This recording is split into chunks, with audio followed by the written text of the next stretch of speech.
तर जम्मू काश्मीर सोबत हरियाणाचाही निकाल लागलेला आहे। हरियाणा विधानसभा निवडणुकीचे निकाल सगळ्यांनाच धक्का देणारा आहे। हरियाणामध्ये मोठा उलटफेर दिसून आलाय। एक्झिट पोलचे आकडे चुकलेत आणि सकाळी 8 वाजता मतमोजणीला सुरुवात झाल्यानंतर पहिल्या 1.5 तासात काँग्रेसने बहुमतापेक्षा जास्त जागांवर आघाडी घेतली होती। पण त्यानंतर अचानक आकडे बदलले। सलग 10 वर्ष सत्तेत असल्यामुळे भाजपा विरोधात सत्ता विरोधी लाट होती। मात्र असं असूनही निकाल भाजपाच्या बाजूने येत असल्याचं दिसतंय। हे कशामुळे होतंय? भाजपाचं कोणतं नरेटिव्ह चाललंय?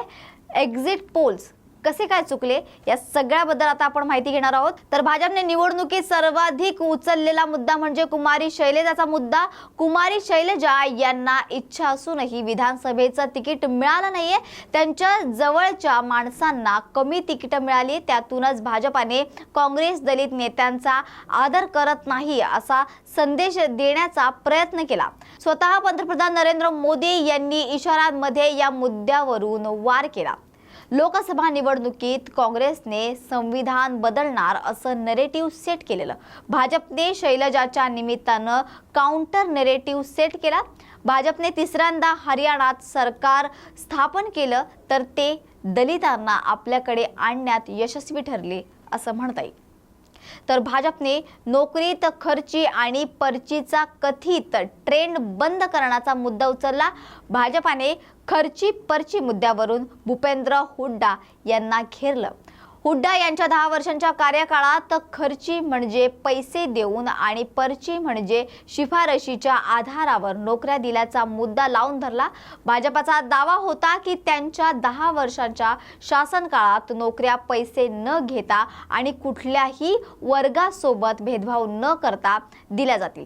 जनतेमध्ये या नरेटिव्हची चर्चा झाली आणि मनोहर लाल खट्टर जवळपास 10 वर्ष हरियाणाचे मुख्यमंत्री होते। पंजाबी चेहरा म्हणून त्यांना प्रमोट करण्यात आलं। जाट विरुद्ध नॉन जाट असे नरेटिव्हद्वारे त्यांना खुर्चीवर कायम ठेवण्यात आलं। मात्र निवडणुकीच्या काही महिन्याआधी त्यांना हटवण्यात आलं। त्यांच्या जागी ओबीसी चेहरा नायब सिंग सैनी यांना मुख्यमंत्रीपदी बसवलं। ही चाल सुद्धा जाट विरुद्ध नॉन जाट अशीच होती। ओबीसी प्राथमिकता असल्याचा संदेश दिला। निकाल भाजपाच्या बाजूने लागल्यास ही चाल यशस्वी ठरली असं म्हणता येईल। तर आजच्या या खास रिपोर्टमध्ये आपण इथेच थांबत आहोत। अशाच महत्त्वाच्या बातम्यांसाठी पाहत रहा न्यूज मराठी 24/7 नवा भारत नवा विचार।